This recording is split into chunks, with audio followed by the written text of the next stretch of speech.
Curiophyte presents Ghostly Call Recording, a horror audio documentary by Kaustav Kumar. এবার ভয় পাবে তুমিও।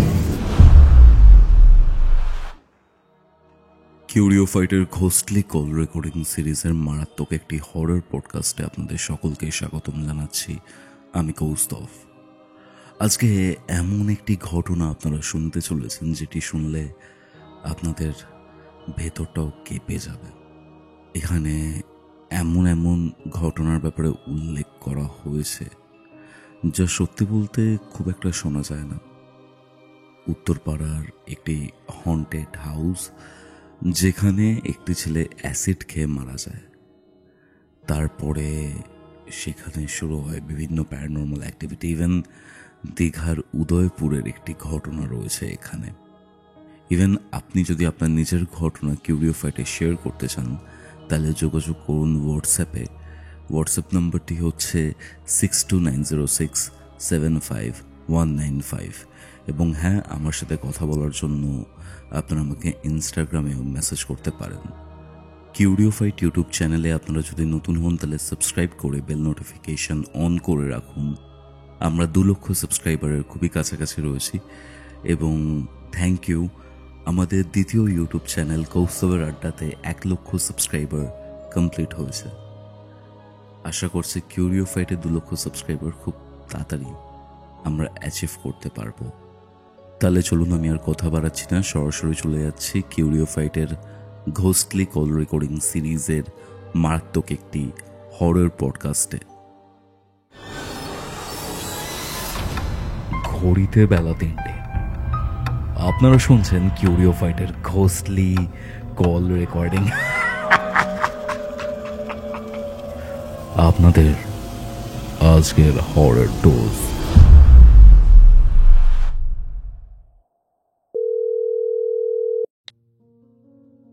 হ্যালো সূর্য। High Kaustav, কেমন আছো? চলছে, তুমি কেমন আছো? আমি তো ভালো আছি। বিষয়টা হচ্ছে, তোমার ব্যাপারে আমার একটা কারণে ইনিশিয়ালি ইন্টারেস্ট গ্রো করেছিল। সেই ব্যাপারটা হচ্ছে যে তুমি বিভিন্ন প্যারানর্মাল জায়গা যেগুলো রয়েছে, যে প্যারানর্মাল ঘটনা বা অ্যাক্টিভিটি যেসব জায়গায় ঘটে, তুমি সেরকম টাইপের জায়গাতে যাও, ভিজিট করো।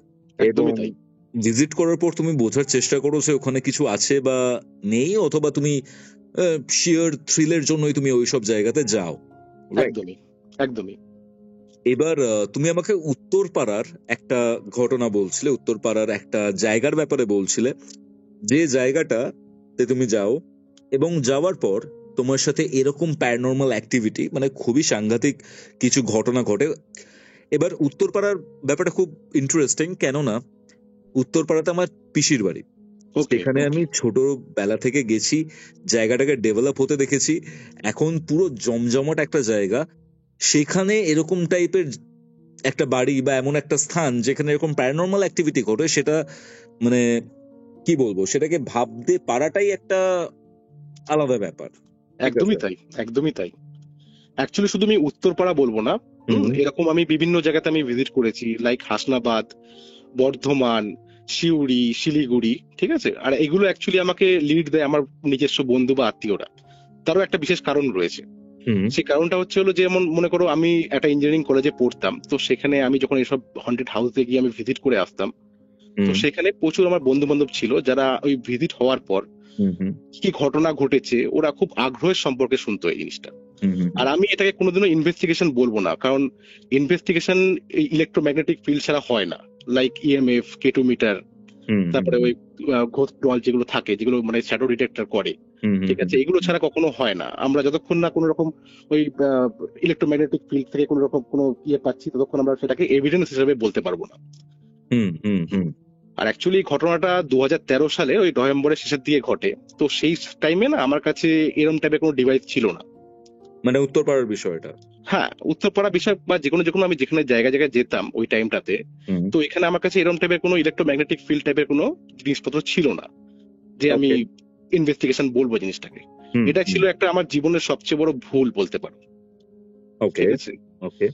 তো ঘটনাটা আসা যাক। ঘটনাটা সূত্রপাত হয় 2013 সালের ওই নভেম্বরের শেষের দিকে। আমি অ্যাকচুয়ালি যেসব বাড়িগুলো আমি বলেন একটুখানি, যেসব বাড়িগুলোতে আমি যেতাম, আমি যার যাওয়ার একটাই কারণ ছিল যে ওইখানে যে একটা সামাজিক পরিবেশে তারা বসবাস করতো, তারপরে যে একটা দুর্ঘটনা ঘটে যাওয়ার পর তারা যে কি ফিল করতো, তাদের কাছে তো কোনো এরকম ইয়ে মানে কেটোমিটার বা ইএমএফ মিটার ছিল না, তারা তো ফিল করতে পারতো না। তারা কি ফিল করতো সেটা ফিল করার জন্য আমি অ্যাকচুয়ালি যেতাম। তো সেরকমই একটা ঘটনা আমি বলছি আজকে উত্তরপাড়ার। আমাদের, আমি যে কলেজে পড়তাম সেটা হচ্ছে লিলুয়ার একটা ইঞ্জিনিয়ারিং কলেজ। আমরা মাসে দুবার বাড়ি যাওয়ার মতো সুযোগ পেতাম।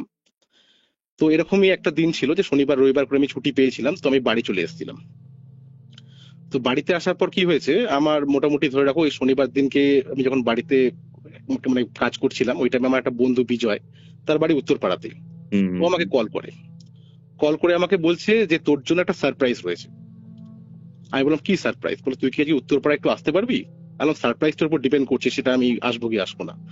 তো বলছে আমাদের বাড়িতে একজন দম্পতি ভাড়া এসছে নিচের ঘরে, তো ওনাদের সঙ্গে একটা ঘটনা ঘটেছে, তুই একটু পারলে আয়। এটা সারপ্রাইজ এলিমেন্ট কি রয়েছে? বলছে ওনার একজন ছেলে ছিল, যে ওনার উত্তরপাড়ার ওই ঘরটাতে মারা গেছে, এরকম গলায় অ্যাসিড খেয়েছে, অ্যাসিড নিয়ে মানে ফিনাইল খেয়ে নিয়েছে আর বা অ্যাসিড বা কিছু একটা খেয়েছিল, খেয়ে উনি মারা গেছে ছেলেটা। ঠিক আছে? তো তারপর থেকে ওর বাড়িতে কিছু অ্যাক্টিভিটি হচ্ছে। হুম তো পাড়ার লোকরা ওই বাড়িটাকে একেবারে পুরোপুরি হান্টেড হাউস নামে খ্যাত করে দিয়েছে। তা তুই যদি পারিস একবার দেখে যা, আমি সব ব্যবস্থা এখানে করে রেখে দিয়েছি। ঠিক আছে? আমি ওকে বললাম আমি 1 ঘন্টার মধ্যে আসছি। ঠিক আছে? তো তারপরে আমি মোটামুটি 3:30 নাগাদ ওর বাড়িতে চলে গেলাম, লাঞ্চ ফাঞ্চ করে বাড়িতে চলে গেলাম। গিয়ে বিজয়ের বাড়িতে গিয়ে ওর মা বাবার সঙ্গে প্রথমে একটু আলাপ আলোচনা করলাম, করে ডিরেক্টলি চলে আসলাম ওদের নিচের যে যে দম্পতি ভাড়া এসেছিল ওরা, ওখানে আমি চলে আসলাম। তো গিয়ে নিয়ে প্রথমে আমি জিজ্ঞেস করলাম যে কি হয়েছে ওখানে, অ্যাকচুয়াল ঘটনাটা কি, ওনার মা বাবাকে জিজ্ঞেস করলাম। তো ভদ্রলোকের কিন্তু কোনো আপত্তি ছিল না, আমি বুঝতে পারছিলাম যে এই বাড়িটাতে আমি যদি ভিজিট করি ভদ্রলোকের কোনো আপত্তি ছিল না, কিন্তু ভদ্র মহিলা কিন্তু বারবার আমাকে প্রম্পট করছিল যে যাওয়ার দরকার নেই। কারণ উনি নিজের সন্তানকে হারিয়েছে, আমাকে সেটাই বারবার করে বলছিল যে আমি আমার সন্তানকে হারিয়েছি, এবার আমি চাইছি না যে অন্য কারোর কোনো ক্ষতি হোক। আলাম দেখুন, আমি ওনাকে আশ্বস্ত করলাম যে এরকম আমি অনেক জায়গায় গেছি, এর থেকেও খারাপ অবস্থা ছিল, কিন্তু সেখান থেকে আমি খুব ভালোভাবেই চলে এসেছি। আমার সেরকম যদি মনে হয় যে আমি ওখানে গিয়ে কিছু ফিল করছি বা আমার কোনো ক্ষতি হতে পারে, তা আমি বেশিক্ষণ থাকবো না, আমি বেরিয়ে আসবো ওখান থেকে। পরে আমি একটা জিনিস বুঝতে পারলাম যে বিজয় ওনাদেরকে একটা মিথ্যে কথা বলেছে। সেটা হচ্ছে বিজয় ওনাদেরকে বলেছে যে আমি এই জিনিসগুলোকে ক্লিয়ার করতে পারি আর এটার সলিউশন আমার কাছে আছে। এটা আমি পরে জানতে পেরেছি। তো তারপরে আমি ওনাদেরকে জিজ্ঞেস করলাম যে ঘটনাটা কি হয়েছিল। আমি বুঝতে পারছিলাম একটা জিনিস, যে ঘটনাটা ভদ্রমহিলা পুরোটা আমাকে বলতে পারবে না। তার কারণ হচ্ছে উনি প্রথম থেকেই বলার সাথে সাথেই কাঁদতে আরম্ভ করে দিয়েছিল। তো আমি জিজ্ঞেস করলাম যে কি হয়েছে অ্যাকচুয়ালি, আপনি খুলে বলুন। তো আমি বুঝলাম যেটা, যে ওনার যে ছেলে ছিল উনি কোনো প্রেম ঘটিত ব্যাপারে জড়িয়ে গেছিলেন, তারপরে ওনাকে ওরকম ফিনাইল বা কোনো কিছু অ্যাসিড খেয়ে বাথরুমের মধ্যে উনি করে নেয়। ঠিক আছে? তো তারপরে ওই ঘরটা মোটামুটি বন্ধই হয়ে গেছিল। বন্ধ হওয়ার পর ওরা নিচে যখন থাকতো, শুতো যখন ওরা, তো উপরে প্রচন্ড দাপাদাপির আওয়াজ, ঘরের মধ্যে ছোড়াছুড়ি জিনিসপত্র এগুলো শুনতে পারতো। তো শুনতে পারার পর কি হতো, ওরা যখন উপরে গেটটা খুলে দেখতো, দেখতো পুরো বিছানার চাদর পুরো এলোমেলো হয়ে রয়েছে, আর চামচ কাপ টাপ যেগুলো ছিল ওগুলো মাটিতে পড়ে রয়েছে। ওর জিনিসপত্র সব তো দিয়ে দেওয়া হয়েছিল, ফেলে দেওয়া হয়েছিল। তো ভদ্রমহিলা যেটা কমপ্লেন ছিল সেটা হচ্ছে উনি যখন একা থাকতেন ঘরে তখন একটা জিনিস শুনতে পারতো, সেটা হচ্ছে ওনার ছেলের মানে গলার ভয়েসেই ওনাকে কেউ বলছে যে মা আমার গলাটা না একদম জ্বলে যাচ্ছে, আমি কিছু খেতে পারছি না। ইভেন মানে মিড নাইটে উনি এটা শুনতেন যখন, তখন উনি না মানে মাঝরাতে মানে কাঁদতে আরম্ভ করে দিতেন। ওনার ভদ্রলোক এগুলো খুব একটা মানতেন না। তো ভদ্রলোক একদিন কি করেছে, উপরে ছেলের ঘর যেটা ছিল ঘরটা পরিষ্কার করে সিঁড়ি দিয়ে নিচে নামতে গিয়ে বেশ জোরে একটা ধাক্কা খেয়েছে। এটা উনি কিন্তু স্পষ্ট ফিল করেছে, কিন্তু জাস্ট ওরা ইগনোর করছিল, কারণ আগে না ওরা এইসব জিনিস কখনো ফেস করেনি, ওই কারণে এই জিনিসগুলোকে প্রায় ইগনোরই করছিল। তো ভদ্রমহিলার সাথে একটা ঘটনা ঘটলো একবার।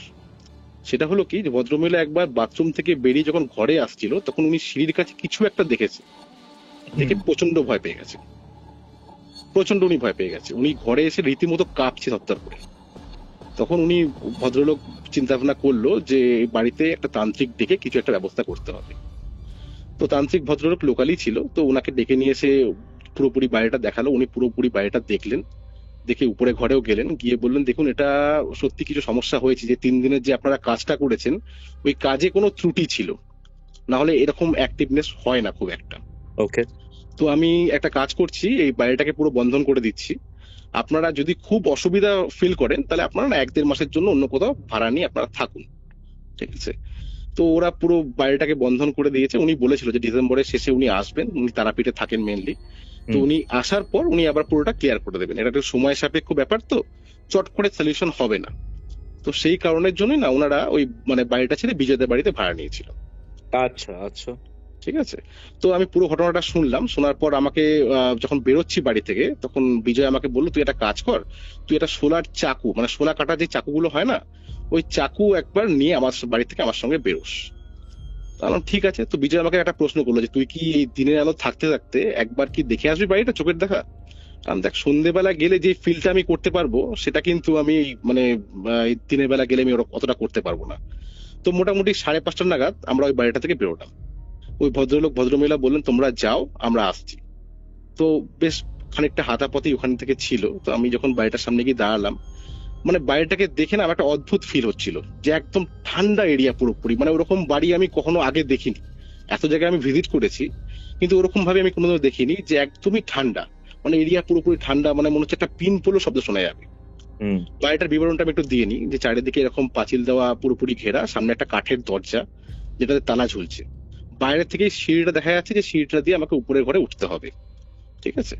তো আমি বাড়িটাকে ভালো করে দেখলাম, দেখে টেকে নিয়ে না আমি দেখলাম দূরে যে কয়েকজন মহিলা গল্প করছে। আমি বিজয়কে বললাম যে উনাদের সঙ্গে কি একবার কথা বলা যাবে যতক্ষণ ওনার বাবা মা আসছে না? তো বিজয় বললো হ্যাঁ চল, আমি কথা বলে দিচ্ছি গিয়ে। তো আমরা গেলাম, গিয়ে নিয়ে ওই ভদ্রমহিলাদেরকে বিজয় আমার সাথে পরিচয় করিয়ে দিল, যে আমার বন্ধু হয়। তো ভদ্রমহিলারা বলছে আপনি কি এখানে থাকতে এসেছেন? আর আমরা থাকতে আসেনি, অ্যাকচুয়ালি যিনি মারা গেছেন উনি আমার বন্ধু হতো, আমি বাড়িটা একটু দেখতে এসেছি। বলো ভয়ঙ্কর পরিবেশ, কিন্তু এখানে একদম ঢুকবেন না আর থাকার চিন্তা করবেন না। মানে আমি বুঝতে পারলাম যেটা, যে ওনারা ওখানকার অ্যাক্টিভিটি ফিল করে, উপরে ঘরের আওয়াজ হয়, তারপর ওনারা কাউকে নাকি ছাদে ঘোরাঘুরি করতেও দেখেছে। তো এইসব শুনে তো আমার ইন্টেন্সিটি সুপার হাই হয়ে গেল, যে আমি বুঝতে পারলাম যে না, এখানে আমার মানে খালি হাতে আমাকে অ্যাটলিস্ট ফিরতে হবে না এখান থেকে আমার। তো তারপর দেখলাম যে ওই ইতিমধ্যে ভদ্র মহিলা ভদ্রলোক চলে এসছে। আসার পর আমাকে ভদ্রলোক বললো যে আপনি কি শুধু উপরের ঘরই দেখবেন নাকি নিচের ঘরটাও দেখবেন? আমি জিজ্ঞেস করলাম যে অ্যাক্টিভিটিটা কোথায় হয় সবচেয়ে বেশি? বললো প্রবলেম উপরের ঘরেই রয়েছে। বললাম তাহলে নিচের ঘর দেখার কোনো প্রশ্ন হয় না, আর আমি উপরের ঘরেই দেখবো। আর আমি যখন আমি উপরের ঘরে ঢুকবো, মানে মানে গেটটা খুলে যখন ভিতরে ঢুকবো, আপনারা কিন্তু এখানে থাকবেন না, আপনারা দূরে কোথাও চায়ের দোকানে একটুখানি বসবেন, আমার কোনো সমস্যা হলে আমি ফোন করে আপনি চলে আসবেন আপনারা আবার। তো তাই হলো। তো উনি আমাকে চাবির হিসাবটা বুঝিয়ে দিল, যে বাইরের চাবি হচ্ছে এটা আর উপরের ঘরের চাবি হচ্ছে এটা। তো বিজয়কে বললাম তুই কি একবার যাবি আমার সাথে? তো বিজয় বলল না, আমার অত সাহস নেই, তুই যা ঘুরে আয়, আর কোনো সমস্যা হলে আমাকে অবশ্যই ফোন করিস। ঠিক আছে। ওরাও বেরিয়ে গেল, আমিও মোটামুটি চাবিটা খুলে যখন ভিতরে ঢুকলাম, ভিতরে ঢুকে দেখলাম যে নিচের ঘরটা, যারা ও মানে ওর বাবা মা যেখানে থাকতো ছেলেটার, সেখানে বাইরে একটা কলাপসের টাইপের গেট, তালা দেওয়া আছে, ভিতরে ঘরগুলো বোঝা যাচ্ছে। পাশ দিয়ে সিঁড়ি উঠে গেছে, সিঁড়ির পাশেই বাথরুম একটা। তো সিঁড়ি দিয়ে যখন আমি উঠছিলাম, আমি একটা জিনিস ফিল করছিলাম, যে ওই উঠোন থেকে সিঁড়ির মধ্যে না ওয়েদারের অনেকটা চেঞ্জেস রয়েছে। মানে আমি কোল্ড স্পট যেটাকে বলা হয় ওটা ফিল করছিলাম স্পষ্ট একেবারে। কোল্ড স্পট হট স্পট যে কনসেপ্ট, একদম একদম একদম, কিছু কোথাও কিছু ঠান্ডা জায়গা, কোথাও গরম। হ্যাঁ কিছু কিছু জায়গায় ঠান্ডা, কিছু কিছু জায়গায় গরম। এক্স্যাক্টলি এক্স্যাক্টলি, একদমই তাই। তো সিঁড়ি দিয়ে যখন আমি উঠছিলাম না, আমার গা ভারী হয়ে গেছে। আমার কিন্তু আমি এত জায়গায় ভিজিট করেছি, কখনো আমার সাথে এরকম ঘটনা ঘটেনি, কিন্তু আমি ওই বাড়িটাতে যখন আমি সিঁড়ি দিয়ে উপরে উঠছিলাম, আমার গা কিন্তু একদম ভারী হয়ে গেছে। সিঁড়ি দিয়ে উঠে আমি যখন দেখলাম যে হ্যাঁ সত্যি, ওই ঘরটার সামনে যখন পৌঁছালাম, দেখলাম যে তালার মধ্যে ওই হলুদ কালার আর লাল কালারের সুতো দিয়ে না পুরো বাইন্ড করা রয়েছে। আমি ওই সুতোগুলোকে ওই সোলার চাকু দিয়ে কাটলাম, কেটে নিয়ে তালাটা খুললাম। খুলে গেটটাকে একটুখানি পুশ করতে, গেটটা প্রথমে একটুখানি জ্যাম ফিল করছিলাম, তো আস্তে আস্তে খুলে গেল। তালাটা খুলে নিয়ে আমি ওই সিঁড়ির যে রেলিং থাকে, রেলিং এর উপর রাখলাম। রেখে কিন্তু আমি ঘরে ঢুকলাম না, আমি বাইরে দাঁড়িয়ে একটা সিগারেট জ্বালালাম। জ্বালিয়ে প্রথমে চিন্তা ভাবনা করে নিলাম যে ভিতরে গিয়ে আমি কি করব, কিভাবে আমি এই জিনিসটাকে শুরু করব, কিছু যদি প্রশ্ন করার থাকে, যেগুলো বেসিক্যালি সব জায়গায় আমি করে থাকি, সেগুলো আমি একটুখানি চিন্তা ভাবনা করে নিলাম, যে প্ল্যান করে নিলাম যে কি করব, কিভাবে কিগুলো করব। তো তারপরে সিগারেট শেষ করে ভিতরে ঢুকলাম। ভিতরে ঢুকে দেখলাম যে ঘর পুরো একদম ডার্কিশ অন্ধকার, মানে এরকম অন্ধকার মনে হয় আমি অন্য কোনো বাড়িতে গিয়ে দেখিনি আমি। ঠিক আছে। সন্ধে প্রায় নেমে এসছে। ওই জানলার সামনের দিকে যে জানলাটা ছিল, ওই জানলাটা মোটামুটি খোলাই ছিল, ঘরের সামনে যে জানলাটা থাকে, ঠিক আছে, ওই জানলা দিয়ে যেটুকু আলো ঢোকার ঢুকছে। আমি ফার্স্ট, আমার কাজ ছিল যে আমি তখন সিমোকোর মোবাইল ইউজ করতাম। কিসের মোবাইল? সিমোকো, সিমোকো একটা মোবাইল ছিল না, চাইনিজ মোবাইল গুলো যখন ছিল, ওই বড় ডিসপ্লে আলা মোবাইল গুলো। আচ্ছা আচ্ছা, ওই মোবাইলে ছিল, অনেক পুরনো, অনেক পুরনো মোবাইল। ওই মোবাইলে না টর্চ জেলে আমি ফার্স্ট চিন্তা করলাম কি একবার আলোটা জ্বালিয়ে পুরো ঘরটা দেখে নি। ঠিক আছে, বেসিক্যালি এগুলো অন্ধকার ঘরেই আমি করতাম, তো আলোটা জ্বালিয়ে একবার দেখে নি। তো মোবাইলে আলো জ্বালিয়ে দেখলাম সুইচ যখন একটা সুইচও কাজ করছে না, মানে না ফ্যান অন হচ্ছে না লাইট অন হচ্ছে। ইন্ডিকেটারের দিকে তাকিয়ে দেখলাম যে ইন্ডিকেটার বন্ধ। আমি বুঝলাম যে মেন সুইচ থেকে একদমই অফ করা আছে। আমি বিজয়কে ফোন করলাম, কিন্তু বিজয় ফোন তুললো না সামহাউ। ঠিক আছে, তখন আমি একটা জিনিস নোটিস করলাম যে আমি যখন বিজয়দের বাড়ি থেকে বেরিয়েছি আমার ফোনের চার্জ ছিল 65%। কারণ আমাকে ভিডিও ফটো ফটো তুলতে হয় তো ভিতরে বাড়িগুলোর। তো আমি ওই জন্য চিন্তা করে দেখলাম যে 65% চার্জ, আমি বাড়িতে আস্তে আস্তে দেখলাম 21% চার্জ হয়ে গেছে। এটা পসিবলই না, এতটা ফ্রিকুয়েন্টলি ব্যাটারি ড্রেন হওয়ার কথাই নয়। হুম, তো যাই হোক, বাইরের গেট কিন্তু খোলা, মানে যে উপরে ঘরের যে গেটটা ছিল সেটা কিন্তু খোলাই ছিল। আচ্ছা।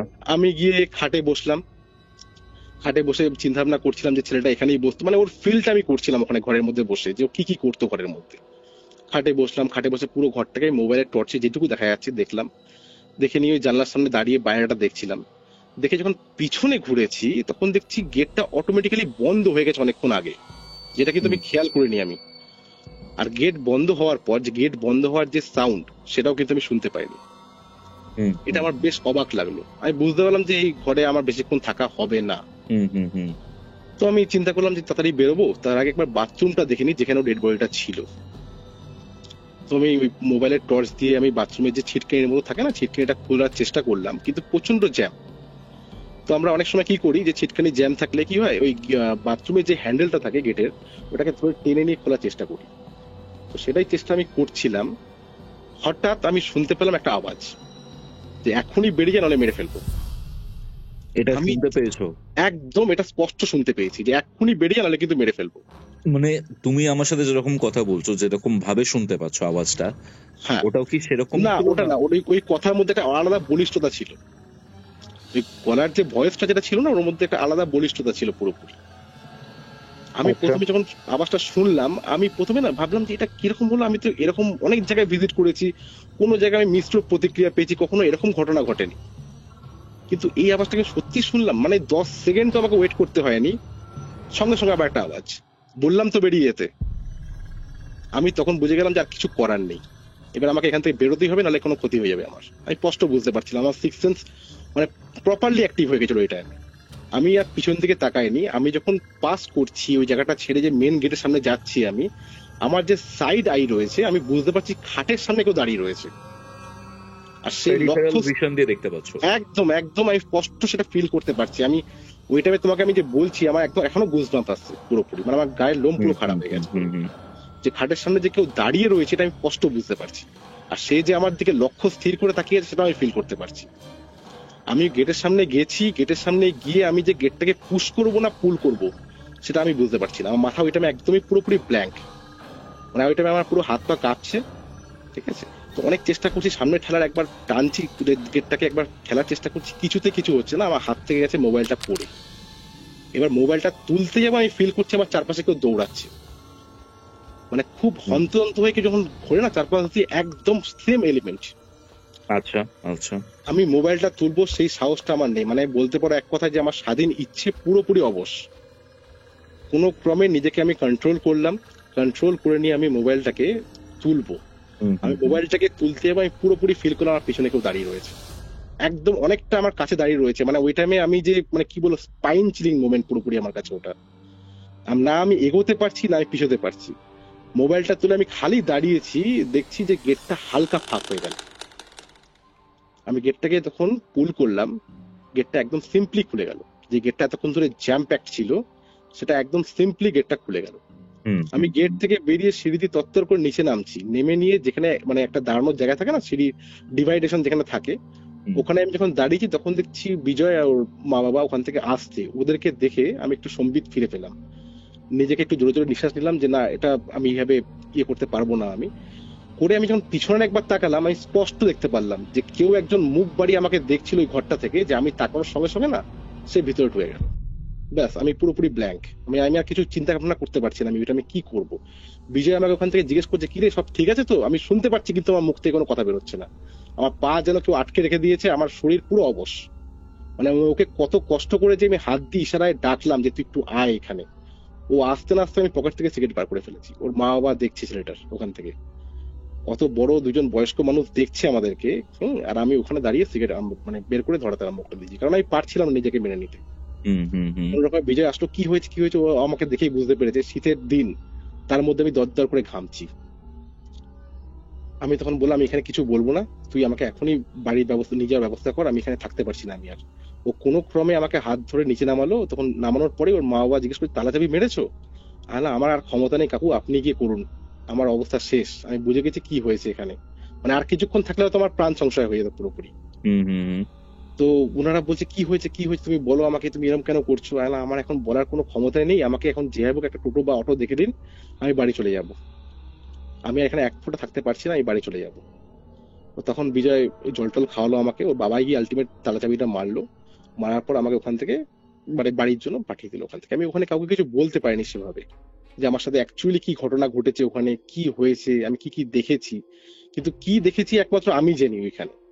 আমি ওখান থেকে যে এসটি ব্যান্ডেল স্টেশন অব্দি, মানে আমার পুরো গায়ে জ্বর ওই টাইমে, আমি থরথর করে কাঁপছি, যে ট্রেন থেকে যে নামবো সেই ক্ষমতাটুকু আমার নেই। আমি কি দেখলাম, কি হলো আমার সাথে, আমি কিছু বুঝতেই পারছিলাম না ওগুলো।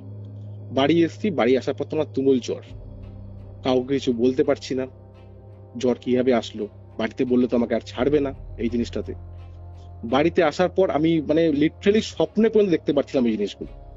ওকে ওকে। তারপরে আমি আমার দাদাকে ডেকে বললাম যে দাদা এই ঘটনা আমার হয়েছে, তুই কিছু একটা ব্যবস্থা কর। তো আমাকে পরের দিন কেউ বাইকে করে নিয়ে গেল, ডাক্তার দেখানো হয়েছিল কিন্তু ডাক্তারের ওষুধে আমার জ্বর কমেনি। যেখানে ঝাড়ফুঁক করে ওখানে নিয়ে যাওয়া হলো, একজন বুড়িমা ছিলেন ওখানে। তো উনি আমাকে দেখলেন, দেখে টেকে বললেন যে তুমি যেখানে গেছো না, মানে উনি ঢুকতেই উনি আমাকে, মানে অনেক পেশেন্ট ওখানে ছিল ওখানে, তো আমাকে আগে বলে উনাকে ডাকুন ভিতরে। আমি যখন ভিতরে গেলাম, যাওয়ার পর বললো তুমি একটা কাজ করো, তুমি এই ড্রেসটা না চেঞ্জ করে আসো, এই ড্রেসটা তুমি এখানে পরে আসবে না, এই ড্রেসটা চেঞ্জ করে আসো, এই ড্রেসটা তুমি পরে আছো এখন। আমি বললাম কেন? বলছে আমি যে ড্রেসটা দিচ্ছি সেটা তুমি পরে এসে আমার সামনে বসো। তো উনি ওনাদের যে ড্রেস থাকে না, ইউনিফর্ম যেটা থাকে, সেটা আমাকে দিল, আমি গিয়ে পরে বসলাম। বসার পর উনি ওই বোতলের মানে ছিপি খুলে কিছু মন্ত্র দিল আমাকে, বলে জলটা খাও। আমি জলটা খেলাম, খাওয়ার পর উনি কিছু মন্ত্র বললো, বলো যাও বাড়ি চলে যাও, তোমার আর কিছু হবে না। আমি বাড়ি চলে আসলাম ওখান থেকে, পরের দিনকে সত্যি আমার জ্বর ছেড়ে গেল। আর সব থেকে অবাক করা ব্যাপার হলো একটা জিনিস, মানে বলতে আমার খুব খারাপ লাগছে, যে 7 দিন পর মানে তার পরের সপ্তাহে চাকদা থেকে আবার একটা কল এসেছিল আমার কাছে, যে আচ্ছা। ওনাদের বাড়িতে একটা ফিল হচ্ছে। আমি নির্লজ্জের মতো চলে গেছিলাম ওই বাড়িতে আবার, মানে এত একটা ভয়ের এলিমেন্ট হওয়ার পরেও আমি ডিরেক্টলি ওখান থেকে পরের সপ্তাহে আবার যখন আমাকে ডাক পড়েছিল আমি চাকদায় চলে গেছিলাম।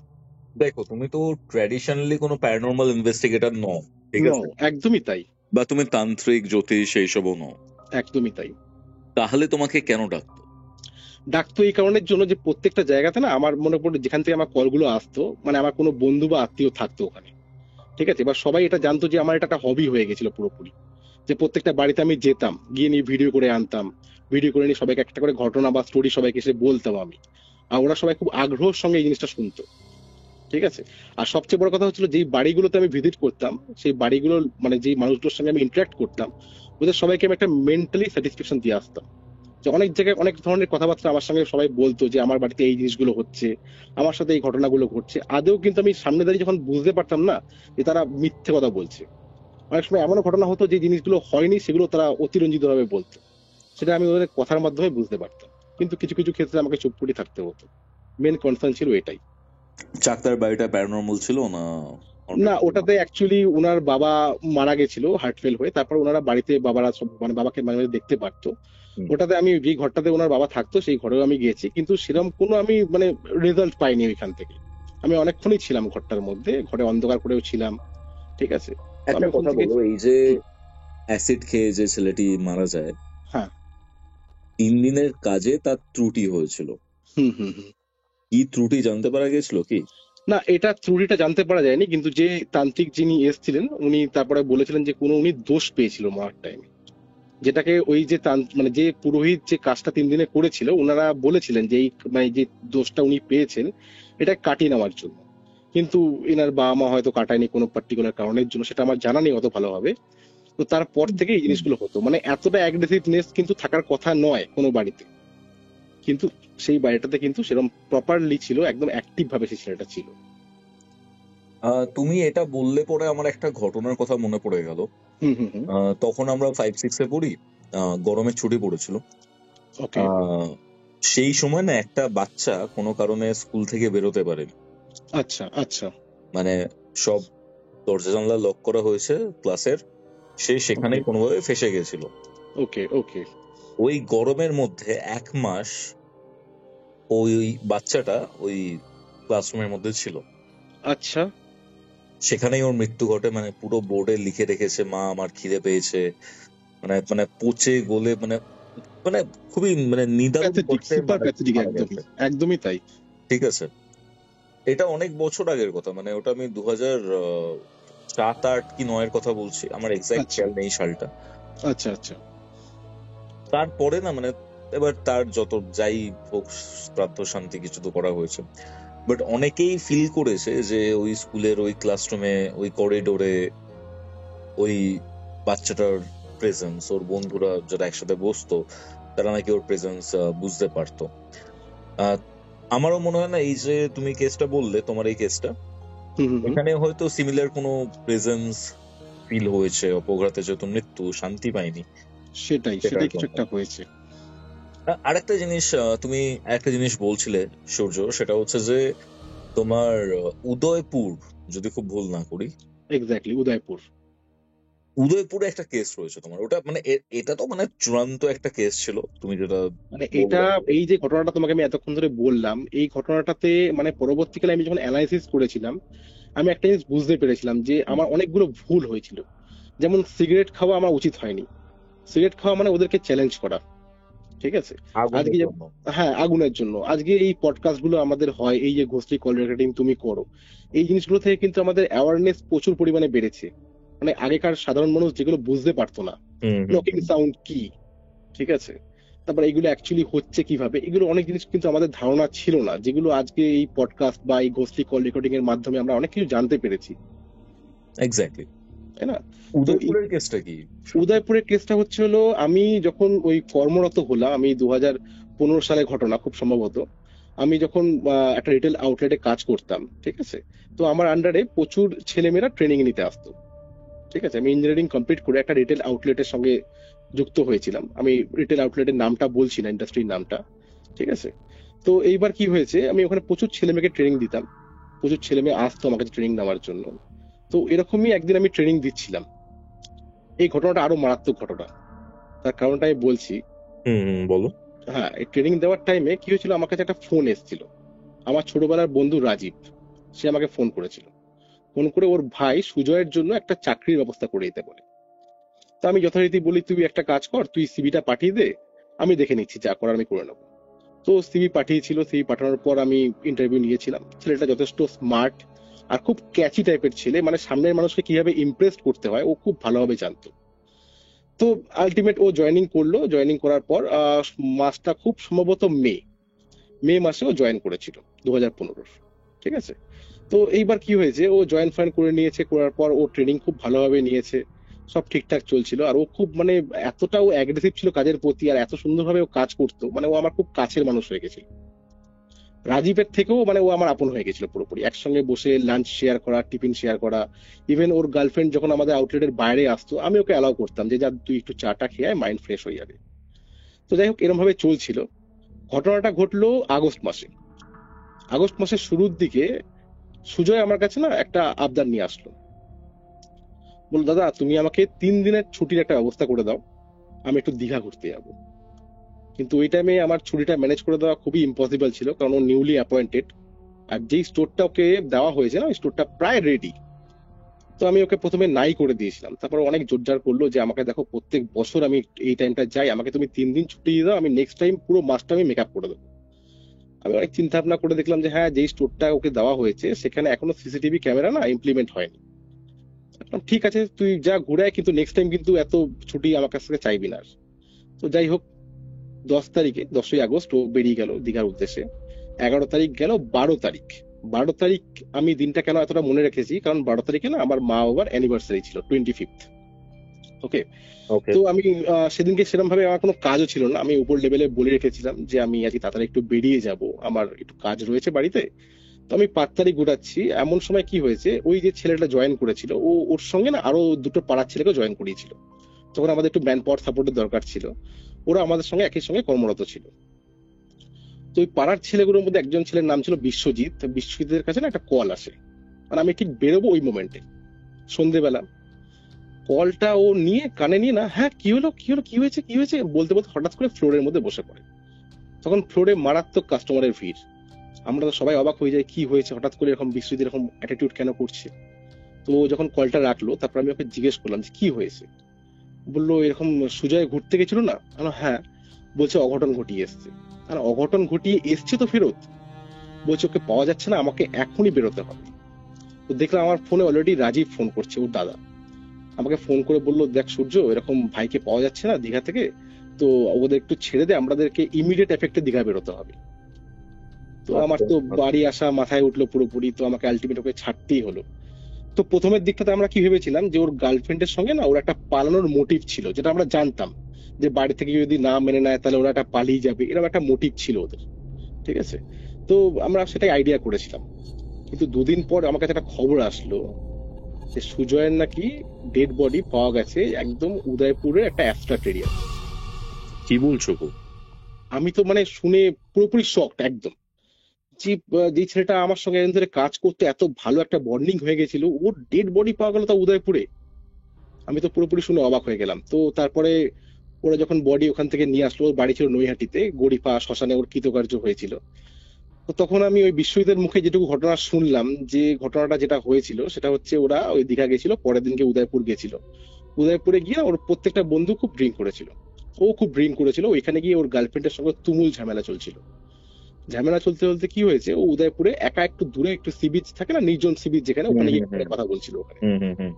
তো বলতে বলতে ওর বন্ধুরা দেখেছে, অনেকক্ষণ দেখেছে ও আর আসেনি, ওর বন্ধুরা ভেবেছে ও হয়তো হোটেলে চলে গেছে। ওর কাছে চাবিও ছিল একটা রুমের, দুখানা রুম নিয়েছিল ওরা। তো গিয়ে দেখলো ঘরটা বন্ধ। তখন ওরা ভেবেছে ও হয়তো সি বিচে রয়েছে। ওরা নেশা করেছিল, অতটা মাথা কাজ করেনি, তো ওরা ঘর বন্ধ করে শুয়ে পড়েছে। যখন সন্ধ্যে 7টার সময়তেও দেখছে যে এরকম সুজয় ফেরেনি আর তার ফোনটা কন্টিনিউয়াস সুইচ অফ আসছে, তখন ওরা ওর বাড়িতে জানিয়েছে যে সুজয় কিন্তু মিসিং রয়েছে। আর তখনই ওরা কিন্তু বিশ্বজিৎকে ফোন করে, যারা আমার সাথে আমার স্টোরে কাজ করতো। তারপর ওর বডি পাওয়া গেছিল, বডি আনতে প্রচুর খরচা হয়েছিল, 20,000 টাকার মতো দীঘা পুলিশ ডিমান্ড করেছিল। ঠিক আছে। তো কেন ওর মা, বডি থাকতে? হ্যাঁ বডি ছাড়তে, কারণ ওটা বারবার করে বলছে মার্ডার কেস হতে পারে, এখান থেকে কিছু নিয়ম ছাড়া যাবে না, পোস্টমর্টম হবে, তারপরে পোস্টমর্টমের পর অনেক প্রোটোকল ছিল। সেই প্রোটোকল গুলো কমপ্লিট করার জন্য না ওদের 20,000 টাকা খরচা হয়েছিল ওখান থেকে বডিটা আনতে। অ্যাকচুয়ালি কি হয়েছিল ওর সাথে? অ্যাকচুয়ালি আমি সেটাই বলবো পরে, গল্পটা ওকে পুরোটা শুরু হোক তাহলে তুমি বুঝতে পারবে কি হয়েছিল। ওকে ওকে ওকে, হ্যাঁ হ্যাঁ হ্যাঁ। হ্যাঁ হ্যাঁ। তো তারপর ওর যখন বডি আসলো গড়িফা শ্মশানে, হ্যাঁ গড়িফা শ্মশানে বডি আসার পর ওর বাবার একটা কিছু মানে নিয়ম করার ছিল। প্লাস্টিক করে পুরো বডি এসেছিল। তো যখন বডিটাকে ওই প্লাস্টিকটা একটু সরিয়েছে, মানে ওখানে একটা মাছি আগে ছিল না, মানে 2-3টে মাছি যেমন উঠছিল, ভন ভন করে মাছি ভরে গেল, একদম পুরোপুরি ভন ভন করে মাছি ভরে গেল পুরো এরিয়াটাতে, প্লাস্টিকের উপর চারপাশে। আর প্লাস বোতলের পর বোতল, মানে আতর যে সেন্ট যেগুলো ঢালা হয় না, মানে এতটা দুর্গন্ধ ছড়াচ্ছিল যে বোতলের পর বোতল সেন্ট হয়ে যাচ্ছে, মানে সেন্ট শেষ হয়ে যাচ্ছিল পুরোপুরি। তো সবকিছু আস্তে আস্তে মিটলো, সবাই এসছিল, সবাই ঠিকঠাক ভাবে বাড়ি চলে গেল। কিন্তু আমি একটা জিনিস লক্ষ্য করলাম যে সবাই এসছে কিন্তু ওর গার্লফ্রেন্ড কিন্তু একবারের জন্য সেখানে আসেনি। আমি এটাই জিজ্ঞেস করতে যাচ্ছিলাম। এটা আমার কাছে সত্যি একটা অবাক করা ঘটনা ছিল যে ওর গার্লফ্রেন্ড কিন্তু একবারের জন্য সেই শ্মশানেও আসেনি। তো যাই হোক, আমরা বাড়ি চলে আসলাম, নর্মাল লাইফ কাটাতে শুরু করলাম। এইবার কি হলো, ওই যে সুজয়ের যে বাড়ি ছিল, সুজয়ের বাড়ির ব্যাপারটা আমি একটু বলে নিই। সুজয়ের বাড়িতে ওর যে দাদা রাজীব, রাজীবের একটা ছোট মেয়ে ছিল, হুম 6 বছর বয়স। মা বাবা, মানে সুজয়ের বাবা মা আর রাজীবের ওয়াইফ আর রাজীবের মেয়ে ওই বাড়িতে থাকতো। বাড়িটার ডেসক্রিপশনটা আমি একটু দিয়ে নিই। বাড়িটা সামনে কলাপসের গেট খুলে নিয়ে ওদের ছোট একটা উঠোন মতো ছিল, উঠোন থেকে ক্রস করেই না বাড়ি, মানে ঘরের যে ওই গ্যারেজ টাইপের থাকে না বাড়ির মধ্যে একখানা, যে মানে গাড়ি ফাড়ি সাইকেল টাইকেল রাখার মতো হুম একটা হুম জায়গা, হুম হুম। তার পাশ দিয়ে সিঁড়ি ছিল, সিঁড়ি দিয়ে উপরে উঠেই আমাদের ওই রাজীবের ঘর ছিল। মানে উপরে দুটো ঘর, একটা গেস্ট রুম, মাঝখানে রান্নাঘর, তারপর রাজীবের ঘর, আর ঠিক অপোজিটেই সুজয়ের ঘর, তার পাশে ফ্রিজ। হুম। আর ফ্রিজের ঠিক সাইড দিয়ে বাথরুমটা রয়েছে। কমন বাথরুম ছিল, উপরে একটাই বাথরুম ছিল, যারা ওখানে দুটো ফ্যামিলি থাকতো, মানে রাজীবের ফ্যামিলি আর সুজয়, ঠিক আছে, ওরা সবাই ইউজ করতো ফ্যামিলিটা, বাথরুমটা। আর ওদের মা বাবা থাকতো কি, ওদের বাড়ির থেকে ঠিক পিছনে একটা একতলা মতো বিল্ডিং ছিল, ওই বিল্ডিং এ ওর বাবা মা থাকতো, মানে অ্যাটাচ করাই বাড়ি পুরোপুরি। তো ওর যে ছোট মেয়েটা ছিল রাজীবের, ও খুব ভালোবাসতো নিরঞ্জনের সাথে, মানে ওর সঙ্গে একটা আলাদা অ্যাটাচ ছিল পুরোপুরি। ঠিক আছে। সুজয়ের ডাকনাম ছিল নিরঞ্জন। হুম হুম তো ওকে কাকাই কাকাই বলে ডাকতো, খুব ভালো ওদের একটা পরিচয় ছিল ওদের মধ্যে, মানে একটা আলাদা কাকার মানে ভাইজির মধ্যে যেমন বন্ডিং হয় তার থেকেও ভালো মতো, একদম নিজের মেয়ের মতো মানতো ওকে। ঠিক আছে। তো একদিন কি হলো, মোটামুটি ওর কাজ শেষ হলো 3-4 দিন পর, 5 দিন নাগাদ একটা ঘটনা ঘটলো। সেই ঘটনাটা কি হলো, যে রাজীব নিজের ঘরে শুয়ে রয়েছে, মাঝখানে ওর মেয়ে, তারপরে ওর ওয়াইফ। হুম। হঠাৎ করে রাজীবের মাঝরাতে ঘুম ভেঙে যায়। ঘুম ভেঙে যাওয়ার পর শুনতে পায় যে ঠিক বাইরে একটা কান্নার আওয়াজ। আচ্ছা। তো রাজীব ঘুম থেকে উঠে দেখে যে ওর মেয়ে কিন্তু বিছানায় নেই, আর সারা ঘরে কোথাও নেই। আর ওদের যে ঠিক মানে ডাইনিং রুম ক্রস করে যে বারান্দাটা রয়েছে, বারান্দার ওখানে টিয়া পাখি থাকতো। হুম হুম হুম রাজীব যখন বাইরে বেরিয়েছে, বাইরে বেরিয়ে দেখছে যে ওই বারান্দার সামনে দাঁড়িয়ে মেয়েটা ঠিক বাইরের দিকে তাকিয়ে হাউ হাউ করে কাঁদছে, মানে লিটারেলি হাউ হাউ করে কাঁদছে মেয়েটা। আর ওই কান্নার সাথে কিন্তু আরো একটা কান্নার আওয়াজ আসছে, আচ্ছা। যেটা কিন্তু কোনো পুরুষ মানুষ কাঁদলে যেমন আওয়াজ হয় ওরকম টাইপের একটা কান্নার আওয়াজ। আর টিয়া পাখিটা প্রচন্ড পরিমাণে অ্যাগ্রেসিভ হয়ে গেছে। বারান্দায় যে টিয়া পাখির খাঁচাটা ছিল, এখান থেকে টিয়া পাখিটা প্রচন্ড পরিমাণে অ্যাগ্রেসিভ হয়ে গেছে। ও গিয়ে জাস্ট মানে মেয়েটার গায়ে হাত দিয়ে বলছে, মাম্মাম কি হয়েছে, জাস্ট এরম ভাবে বলেছে। হুম হুম সে মেয়েটা পুরো সেন্সলেস হয়ে পড়ে গেল। আর পুরো মেয়েটার ফ্রক যেটা ছিল, ফ্রকটা পুরো ভেজা। মানে কেউ যদি ভেজা অবস্থায় এসে মেয়েটাকে জড়িয়ে ধরে, যেমন ওর মানে হয় একজন মানুষের মানে কাপড় যেরকম হয়ে যায়, ঠিক সেরকম। হুম হুম যখন মেয়েটা চোখ খুললো, ওকে যখন জিজ্ঞেস করছে সবাই যে কি হয়েছে, তুমি কেন ওরম করে কেন বাইরে চলে গেলে, মেয়েটা কিছু বলতে পারছে না, কিচ্ছু মানে মেয়েটা কিছু মনে নেই অ্যাকচুয়ালি। তারপর ওকে আরেকটা প্রবলেম হলো, রাজীবের ওয়াইফের সাথে একটা প্রবলেম হলো। রাজীবের ওয়াইফ যখন ঘরে রান্না করতো, মানে রান্নাঘরে রান্না করতো, ওর ওয়াইফ কারোর প্রেজেন্স ফিল করতে আরম্ভ করলো, যে পিছন থেকে কেউ দাঁড়িয়ে রয়েছে, ফ্লোরের মধ্যে ডাইনিং ফ্লোর দিকে হাঁটাচলা করছে, এগুলো ফিল করতে আরম্ভ করলো। হুম হুম তো রাজীব কিন্তু এই জিনিসগুলো অতটা ফিল করতো না প্রথম প্রথম। ঠিক আছে। তো তারপর ওর ওয়াইফ দেখ একটা জিনিস খেয়াল করতে আরম্ভ করলো, যে প্রত্যেক দিন সন্ধ্যে 7টার সময় না ওর মেয়েটা কারণ অকারণ ছাড়া কাঁদতে আরম্ভ করতো।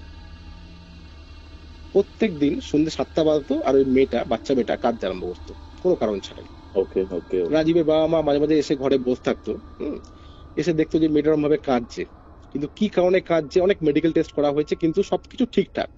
তারপরেও কাঁদছে, আর তার কান্নার পর থেকে না জ্বর শুরু হতো, রাত্রিরে জ্বর থাকতো, সকালবেলা আবার ঠিক হয়ে যেত। তো রাজীব চিন্তা করলো না, মেয়েকে এইভাবে রাখা যাবে না, ওর একটু হাওয়া বদলের দরকার আছে, বলে ওকে না মানে বউকে সমেত বাপের বাড়ি পাঠিয়ে দিল। হুম। তারপর থেকে রাজীব একটা প্রবলেম ফিল করলো, যে রাজীব না ঘুমাতে পারতো না। আচ্ছা। তার কারণ হচ্ছে এটাই, যে রাজীব যখন ঘুমাতো, ও মনে করতো যে ঠিক ওর মাথার পিছন থেকে না ওকে কেউ ভালোভাবে ঝুঁকে পর্যবেক্ষণ করছে। মানে মুখের ওপর মুখটা রয়েছে। একদম মুখের উপর মুখটা করে, একদম ঝুঁকে নেই যেভাবে পর্যবেক্ষণ করে না, ঠিক ওইভাবে। হুম ঠিক আছে। তো ওটা যখন রাজীব যখন চোখ খুলতে আলো জ্বালাতো, আবার সবকিছু নর্মাল। তারপর আর একটা প্রবলেম কি হলো, ওর যে ঘাটে ঘুমাতো, ও ঠিক ও মনে করতো যে ওর চারপাশ থেকে কি যেন মানে হনহন করে ঘুরছে, একদম খাটের চারপাশ থেকে। আচ্ছা। এবার ও এই জিনিসটা না কাউকে বলতো না, ইভেন নিজের ওয়াইফের সাথে শেয়ার করতো না। ও নিজের মধ্যে রাখতো জিনিসটা, যে ভাই হঠাৎ করে মারা গেছে, হুম হয়তো আমি ভাইকে মিস করছি বলে, বা কোনো ট্রমার মধ্যে আমি যাচ্ছি বলে এই জিনিসটা আমি ফিল করছি। কারণ ও সবার সাথে খুব ভালোভাবে অ্যাটাচ ছিল, যেটা হয়তো কেউ মেনে নিতে পারছিল না। তারপর আরো একটা প্রবলেম হলো, যেটা সত্যি খুব অবাক করা ঘটনা, আমি জানি না তুমি এই জিনিসটাকে কখনো শুনেছো কিনা, যে ওদের ঘরে একটা ঘড়ি ছিল, সেই ঘড়িটা কোনোদিন না কারেক্ট টাইম দেখাতো না। কখনো ঘড়িটা বন্ধ হয়ে যেত, কখনো ভুলভাল টাইম দেখাতো। প্রথম দিকে মনে হয়েছিল যে ঘড়িটা হয়তো খারাপ হয়ে গেছে, তো নতুন করে ঘড়ি লাগালো, সেম প্রবলেম সেম প্রবলেম।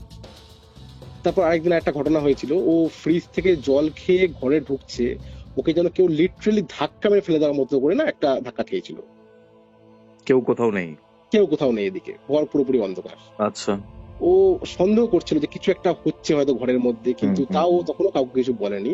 হুম। প্রবলেমটা কি হয়েছিল, ও একদিন না মানে ওই সিঁড়ির ওইখানটা, মানে যেখান থেকে ও সিঁড়িটা গিয়ে একদম ছাদে মিশেছে, ওই সিঁড়ির ওখানে ও কাউকে দেখেছিল, যে সিঁড়ি থেকে ওকে দেখে না নেমে যাচ্ছে নিচে। ও পিছন করেছিল, কিন্তু পিছন করে গিয়ে কিন্তু কাউকে দেখতে পায়নি সিঁড়ির ওখানে। আর একদম অন্ধকারের মধ্যে ও এটা দেখতে পেয়েছিল, যে একটা ছায়া ছিল, যে ওখান থেকে একটা অবয়ব টাইপের কিছু, যে সিঁড়ি থেকে কিন্তু নেমে গেছিল। ওকে। তখন ও বুঝতে পারলো যে এতটা কিছু কিন্তু মনের ভুল হতে পারে না। আর টিয়া পাখিটা রোজ রাত্রিবেলা, যে টাইমে ওর চুপচাপ থাকার দরকার আছে, টিয়া পাখিটা রাত্রিবেলাতে প্রচন্ড পরিমাণে অ্যাগ্রেসিভ হয়ে যেত, প্রচন্ড পরিমাণে টিয়া পাখিটা অ্যাগ্রেসিভ হয়ে যেত। হুম হুম তখন ও কি করলো, বাবা আমাকে ডাকলো পরের দিনকে।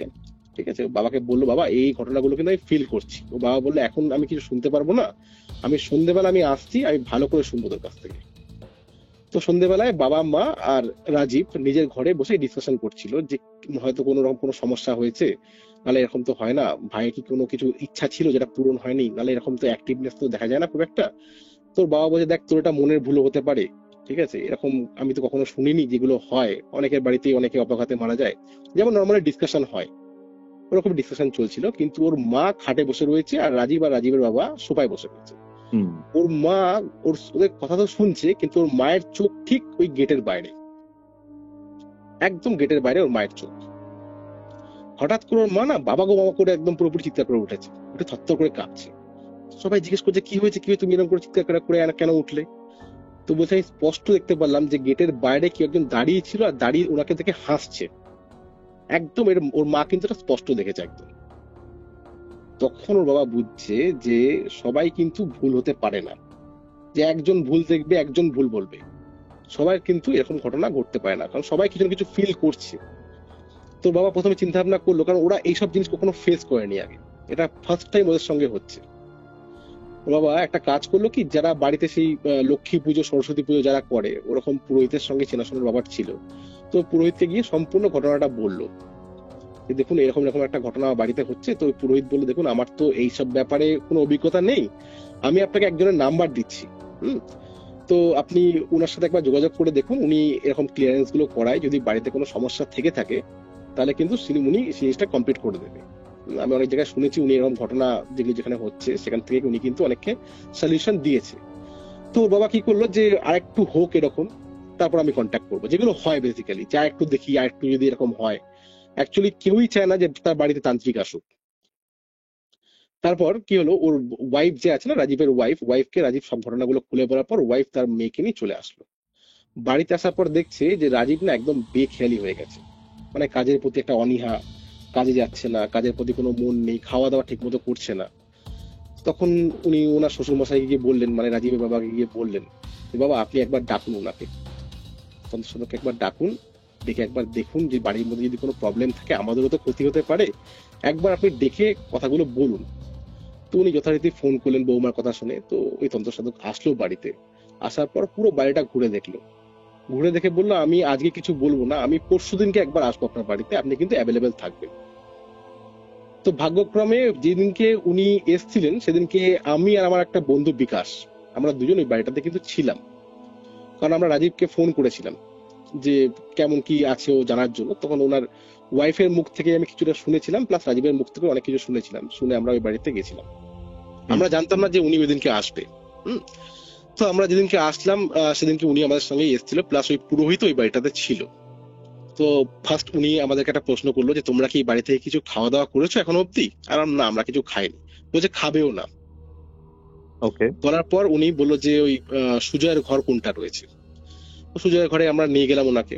তো বললো সুজয়ের কি এমন কোনো জিনিস এই ঘরে রয়েছে যেটা এখনো অব্দি আপনারা ফেলে দেননি? কারণ সবকিছু ফেলে দেওয়া হয়েছিল। তো অনেক খোঁজাখুঁজি করার পর দেখলাম যে একটা আংটি রয়েছে, যেটা ও হাতে পড়তো, সেই আংটিটা শোকেসের একদম কোনায় ওর বৌদি বের করলো, যেটা রাজীবের ওয়াইফ বের করে দিল যে হ্যাঁ এটা পড়ে রয়েছে, এখন অব্দি ফেলা হয়নি। তো উনি ওটা হাতের মধ্যে নিয়ে কিছুক্ষণ চোখ বন্ধ করে কিছুক্ষণ ভাবলো, ভেবে নিয়ে বলল যে দেখুন এই বাড়িতে কিন্তু সুজয় খুব অ্যাক্টিভলি রয়েছে, আর ও কোনো একটা কারণে খুব রুষ্ট হয়ে রয়েছে, খুব রেগে রয়েছে, সেই কারণটা কিন্তু আমাদের জানতে হবে, নাহলে কিন্তু কাজ করা যাবে না। আমি একটা দিন ঠিক করছি, সেদিনে আমরা একটা যজ্ঞ বাড়িতে রাখবো, ঠিক আছে? তার আগে চেষ্টা করুন যে যদি কোনো রকম কোনো কারণ আপনারা খুঁজে পান আমাকে কিন্তু অবশ্যই জানাবেন।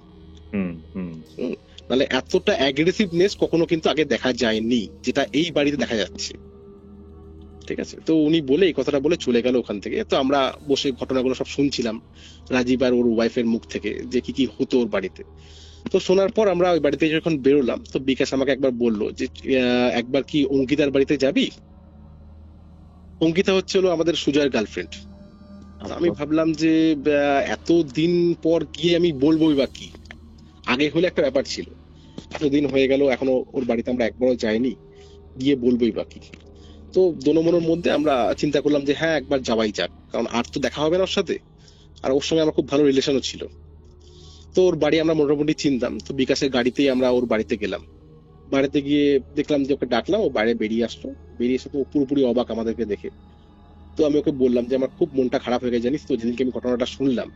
ও চুপচাপ শুনছিল, আর ওর মুখ দেখে আমি একটা জিনিস বুঝতে পারছিলাম যে আমাদের আশাটা না ও বিন্দু মাত্র পছন্দ করছে না। তো আমি ওকে বললাম যে দেখ, আমি বুঝতে পারছি যে আমার আশাটা অন্যায় হয়েছে, আমার আশাটা ঠিক হয়নি, আমি চলে যাব, কিন্তু আর তো তোর সাথে কোনো দেখা হবে না, তাই শেষবারের মতো আমি দেখা করতে আসলাম তোর সাথে। তো তখন ও আমাকে একটা কথা বললো যে দাদা, আমার না বিয়ে ঠিক হয়ে গেছে ফেব্রুয়ারি মাসে। বললাম বিয়ে ঠিক হয়ে গেছে? বললো হ্যাঁ। আমরা একটা দিকে ভালোই করেছিস, কতদিন আর অতীতের প্রাণে চেয়ে থাকবি, ওকে তো ভুলতেও হবে না। যাই হোক, তুই ভালোই করেছিস বিয়ে ঠিক করে, আর তো কিছু বলার নেই। তো আমরা বেরিয়ে যাচ্ছি বলে আমি বেরোতে যাব, ও না দেখলাম কাঁদতে আরম্ভ করেছে। আমি জিজ্ঞেস করলাম তুই কাঁদছিস কেন? তখন আমাকে বললো যখন ওর সাথে এই ঘটনাটা ঘটেছিল উদয়পুরে, তখন ওর সঙ্গে না ওর ফোনে খুব ঝামেলা হচ্ছিল। আর ঝামেলাটা কি নিয়ে হচ্ছিল, যে এরা প্ল্যান করেছিল যে এরা পুরী যাবে দুই ফ্যামিলি মিলে। আর পুরীতে গিয়ে ও সুজয়কে ইন্ট্রোডিউস করাবে ওর ফ্যামিলির সঙ্গে, আর বিয়ের প্রস্তাবও রাখবে। কিন্তু সুজয় দীঘা যাওয়ার জন্য প্রচন্ড অ্যাগ্রেসিভ ছিল যে আমি দীঘা যাবো। মানে দীঘার টাইমেই পুরীর প্ল্যানিংটা হচ্ছিল। এক্স্যাক্টলি এক্স্যাক্টলি, কারণ ও নতুন জায়গায় জয়েন করেছে, ওই মেয়েটা ভালো করে জানতো যে ও ছুটি পাবে না, ঠিক আছে, আয়দার ওর ছিল, আলাদা ছিল এটা বা ওটা। তো রাজীব যেহেতু প্রত্যেকবার বন্ধুদের সঙ্গে ঘুরতে যেত, তো এখানে একটা প্রেস্টিজ ছিল যে প্রত্যেকবার যাই, এবার যাচ্ছি না কেন, আমি আমার গার্লফ্রেন্ডের সাথে যাবো, এরকম একটা ব্যাপার হয়তো ছিল। তো ওই পার্টিকুলার রিজনের জন্য ও দীঘা ঘুরতে চলে গেছিল।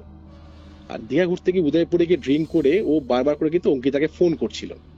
আর অঙ্কিতা সঙ্গে ওইটা যখন ঝামেলা ওর চলছিল, বারবার করে ও বলছিল তুই যদি ফোন না তুলিস আমার সঙ্গে, তুই যদি ঠিক মতো কথা না বলিস, তাহলে কিন্তু আমি মাঝ সমুদ্রে চলে যাব, ঠিক আছে। তো অঙ্কিতা তখন ওকে বলেছে তুই যা খুশি কর, আমাকে তুই ফোন করবি না। ফোন বারবার করে করছিল, অঙ্কিতা ফোন কেটে দিচ্ছিল। তখন ওকে ও মেসেজও করেছিল যে তুই কিন্তু ফোনটা তোল, নাহলে কিন্তু আমি মাঝ সমুদ্রে চলে যাব। তো অঙ্কিতার ফোন তোলেনি। তারপর তো সব ঘটনা তুমি শুনলেই কি হলো। তখন এই ঘটনাটা শুনে আমি যখন ওখান থেকে চলে আসলাম, আসার আগে ওকে বললাম যে দেখ, তুই যতটা পারবি ওকে বলার চিন্তাই কর, কারণ এখন তোকে নতুন জীবন শুরু করতে হবে, ওর কথা মনে রাখিস না। আমি বাড়ি থেকে ওর বেরোলাম, বেরিয়ে ফার্স্ট আমার মাথায় যেটা স্ট্রাইক হয়েছিল যে এই যে সুজয় রুষ্ট হয়ে রয়েছে, এর অন্যতম কারণ এটা নয় তো যে এই মেয়েটা ওর কৃতকার্যে আসেনি, প্লাস ওর একটা ঝামেলা হয়েছিল ওর সঙ্গে। আমি সঙ্গে সঙ্গে আবার রাজীবের বাড়িতে গেলাম, গিয়ে ওর বাবাকে বৌদিকে সবকিছু খুলে বললাম। ওর বাবা তৎক্ষণাৎ ওই তন্ত্র সাধককে ফোন করলো, করে পুরো ঘটনাটা বললো যে এটা কি অন্যতম কারণ হতে পারে। তো উনি ডিরেক্টলি বললো যে এটা প্রাইম কারণ হতে পারে এটা। আমি যেদিনকে যজ্ঞ করব সেদিনকে যেন ওই মেয়েটি ওই বাড়িতে উপস্থিত থাকে, ওনাকে আমার লাগবে। এটা একদম ডিরেক্টলি আমাদেরকে সবার সামনেই বলে দিল এটা। তো যেদিনকে ওই যজ্ঞের কাজ শুরু হলো, সেদিনকে আমার একটা ক্লাসরুম ট্রেনিং ধুলাগড়ে পড়েছিল। তা আমি ওই জন্য আমি ইনভাইটেড ছিলাম, কিন্তু আমি যেতে পারিনি, কিন্তু আমার বন্ধু বিকাশ ছিল। তো উনি সন্ধ্যেবেলা থেকে সবকিছু যোগাড় যন্ত্র শুরু করে যজ্ঞ শুরু করলো। যজ্ঞতে কারা কারা ছিল আমি একটু বলে দিই। রাজীবের ওয়াইফ, ওনার বাচ্চাটা মা বাড়িতে ছিল, মানে রাজীবের শ্বশুর বাড়িতেই ছিল। সুজয়ের বাবা মা, মানে সুজয়ের বাবা মা, আর ওই মেয়েটার বাবা, ঠিক আছে, আর সঙ্গে বিকাশও ছিল। তো যজ্ঞ শুরু হলো। তো বিকাশের মুখ থেকে আমি যেটুকু শুনতে পেরেছিলাম যে যজ্ঞ শুরু হওয়ার মিনিট 15 পর মানে পুরো ঘরে যেন সুনামি শুরু হয়ে গেছিল। ছাদের মধ্যে দাপাদাপি, রান্নাঘর থেকে বাসন পড়ে যাওয়া, একদম গোঙানোর শব্দ চারিদিক থেকে, মানে মনে হচ্ছে মেয়েটাকে এখনই মারবে, এরকম একটা অবস্থা, এখনই মেয়েটাকে মারবে। তো ওরকম হতে হতে মেয়েটা হঠাৎ করে না কাঁদতে আরম্ভ করেছিল। এখানে কাঁদতে কাঁদতে হাত জোর করে ফটোর সামনে দাঁড়িয়ে বলছিল যে এরকম ভুলটা আমারই, আমি যদি সেদিনকে তোমার সঙ্গে আরেকটু ভালোভাবে কথা বলতে পারতাম, আমি যদি সেদিনকে সবকিছু মিটমাট করে নিতাম, তাহলে তোমাকে এই দিনটা দেখতে হতো না। আমি সত্যি তোমার কাছে খুব ক্ষমা প্রার্থী, আমার ভুল হয়ে গেছে তোমার সেদিনকে ফোনটা না ধরা। আমি তোমাকে সত্যি খুব ভালোবাসি, আগেও ভালোবাসতাম, আর এখনো আমি তোমাকে খুব ভালোবাসি, বলে সেই মেয়েটা খুব কাঁদতে আরম্ভ করেছিল ওইখানে। তো কাঁদছিল যখন, তখন সবাই একটা জিনিস লক্ষ্য করলো যে কিছুক্ষণ আগে ওই এরিয়াতে যেরকম অ্যাটমসফিয়ার ছিল, ওই ঘটনাটা মানে ওই মেয়েটা ওরকম মানে নিজের বক্তব্যটা রাখার পর কিন্তু সেই জিনিসটা সেরকম রইলো না। আস্তে আস্তে সবকিছু আন্ডার কন্ট্রোলে আসলো। যে দাপাদাবিটা হচ্ছিল, যেরকম একটা চারপাশে গঙ্গানের শব্দ শুনতে পাওয়া যাচ্ছিল, সেই জিনিসটা কিন্তু আস্তে আস্তে ঠান্ডা হতে আরম্ভ করলো। কিছুক্ষণ পর সবকিছু যখন শেষ হলো, সেই তান্ত্রিক সবাইকে সবাইকে একটা কথাই বললো যে ওর কিন্তু পুরোপুরি মুক্তি হয়নি। ও এতটা অ্যাগ্রেসিভলি না থাকলেও কিন্তু প্রচ্ছন্নতার সঙ্গে কিন্তু এখানে থাকবেই। খুব ভালো হয় যে কোথাও গিয়ে যদি আপনারা একটা পিণ্ডদান করে আসতে পারেন, তাহলে হয়তো মোটামুটি সবকিছু ঠিকঠাক হতে পারে। আর মেয়েটার দিকে তাকিয়ে বললো যে তুমি একটা কাজ করবে, তুমি 2 থেকে 3 দিনের মধ্যে না তুমি আমার চেম্বারে আসবে, আমি তোমায় কিছু দেবো, যতদিন তোমার বিয়ে কমপ্লিট হচ্ছে না, ইভেন বিয়ের পরেও তুমি আমার কাছে একবার আসবে, তোমাকে আমি কিছু জিনিস দিয়ে রাখবো, তুমি সেটা নিজের কাছে রাখবে। যতদিন যদি ইনারা, মানে ওদের দিকে তাকিয়ে বললো ওদের ফ্যামিলির দিকে, যে ইনারা যতদিন না কোনো পিণ্ডদান করছে ততদিন কিন্তু ওই জিনিসটা রাখবে, কারণ তোমার দিকে কিন্তু একটা থ্রেট আসতে পারে, ঠিক আছে? তো বলার পর উনি ওখান থেকে চলে গেল। চলে যাওয়ার পর মোটামুটি সবাই স্বাভাবিক জীবনে ফিরেই গেছিল, সবকিছু ঠিকঠাক আন্ডার কন্ট্রোলে চলেই এসেছিল। তো সব থেকে একটা অবাক করার বিষয় এরপরে কি হলো, যেটা এখন অব্দি পুরোপুরি আমাদের কাছে মিস্ট্রি পুরোপুরি বলতে পারো, যে রাজীব 2017 সালের আগস্ট মাসে হঠাৎ গলায় দড়ি দেয়। রাজীব গলায় দড়ি দেয়? রাজীব গলায় দড়ি দেয় হঠাৎ। হুম হুম হুম এটা মানে আমাদের কাছে পুরোপুরি একদম হৃদয় বেদরক ঘটনা একখানা। মানে ঘটনাটা কি হয়েছিল আমি একটু বলে নিই। ওনার যে মা বাবার যে ঘরটা যেটা ছিল, যেটা বিল্ডিং এর পাশে যে ঘরটা ছিল, ওখানে খাওয়া দাওয়ার একটা অ্যারেঞ্জমেন্ট হয়েছিল। তো সবাই ওখানে খাওয়া দাওয়ার জন্য গেছিল। রাজীবের বউ রাজীবকে বারবার বলছিল যে চলো তুমি খেতে যাবে, তো রাজীব ঘরেই শুয়েছিল, আসছিল না। তো ওর বউকে বললো তুমি যাও আমি আসছি। তো বউ খাওয়া দাওয়া করার জন্য ওখানে চলে গেছে। হঠাৎ করে হয় না যে মেয়েদের মনে একটা কু ডাকে, হুম যে ওকে ডাকলাম এতবার করে তারপরেও আসলো না। উনি আরেকবার যখন ঘরে গেছে, গিয়ে দেখছে ও সিলিং এ গলায় দড়ি দিয়েছে। মানে এটার রিজন কি হলো, কেন হলো, এটা আমরা আজ অব্দি উদ্ধার করতে পারলাম না। রাজীব একবার আমাকে বলেছিল একটা কথা, যে ও নাকি মাঝে মাঝে একটা কথা শুনতে পারতো, মানে ওর ভাইয়েরই গলার আওয়াজে, যে তুই আমার জন্য কিচ্ছু করতে পারলি না, তুই পারলি না আমার জন্য কিছু করতে। এটা ও বারবার কিন্তু শুনতে পারতো। এই মানে গলার আওয়াজটা ও বারবার শুনতে পারতো ভাইয়ের তরফ থেকে, যে আমার জন্য তুই কিছু করতে পারলি না। সেটাই কি কোনো কারণ ছিল যে ওর ভাই ওকে ডেকে নিল, বা পার্টিকুলার কোনো রিজন ছিল কিনা সেটা আমরা এখন অব্দি জানতে পারলাম না, কারণ সবকিছু রিকভার্ড হয়ে গেছিল পুরোপুরি, সবকিছু আন্ডার কন্ট্রোলে চলে এসেছিল। তারপরেও যে রাজীবকে কেন গলায় দড়ি দিতে হলো সেটা আমরা আজ অব্দি বুঝতে পারলাম না। মানে ওই বাড়িতে দুটো ছেলে কিন্তু আগস্ট মাসেই মারা গেল। সবচেয়ে বড় কথা হচ্ছে এটা। এটা মানে কিভাবে আমি এক্সপ্লেন করবো পরবর্তীকালে, মানে এতটা প্যাথেটিক একটা ঘটনা। হুম মানে এটা আমার মানে কিছু বলার, মানে এক্সপ্লেন করার মতো কোনো আমার শব্দ নেই পুরোপুরি। মানে আমরা আজ অব্দি এটা বুঝতে পারলাম না যে এটা কেন হলো এই জিনিসটা। এরা ওর না তো নিজেদের দিকে টানে, জানো তো, মানে এটাই সবচেয়ে বড় একজনকে কথা। নিতে পারলো না, তাই প্রিয় মানুষ আর কে আছে, নিজের ভাই বা দাদা, তাই তো তাকেই টেনে নিল। এটা মানে আমাদের অ্যাকচুয়ালি পুরোপুরি মিস্ট্রি পুরোপুরি, কারণ ওর সঙ্গে তো এরকম কোনো ব্যাপার ছিল না রাজীবের সঙ্গে। রাজীব যে কেন সুসাইড করলো, ওর তো কোনো সুসাইড করার কোনো কারণই ছিল না। হুম হুম হুম না ওর কোনো গার্লফ্রেন্ডের সঙ্গে ঝামেলা, না ওয়াইফের সঙ্গে ঝামেলা, ও খুব ভালো একটা লাইফ লিড করছিল।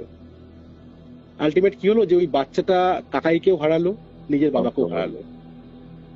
তো এটাই ছিল আজকের ঘটনা, যেটা মানে পুরোপুরি কি বলবো, মানে আমি বললাম আজকে তোমাকে এখন ঘটনাটা, আমার নিজেরই এখন খুব মনটা খারাপ হয়ে গেল। সেই স্মৃতিগুলো আবার যেন তাজা হয়ে গেল আমার কাছে পুরোপুরি। তো সূর্য, এই ঘটনাটা তো শুনলাম, মানে মর্মান্তিক একটা বিষয়। একদমই মানে মর্মান্তিক, মানে সুপার প্যাথেটিক যাকে বলা হয় একদম।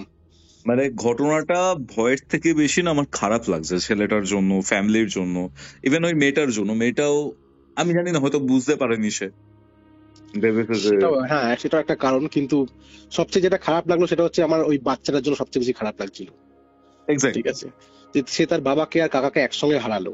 মানে তার মানে বলতে পারো বাড়িতে আর মানে বাবা বা বাবার পর যেমন কাকা হয়, বা কাকার পর বাবা হয়, তারা কেউ রইল না আর। সেটাই সবচেয়ে খারাপ আমারও লাগলো।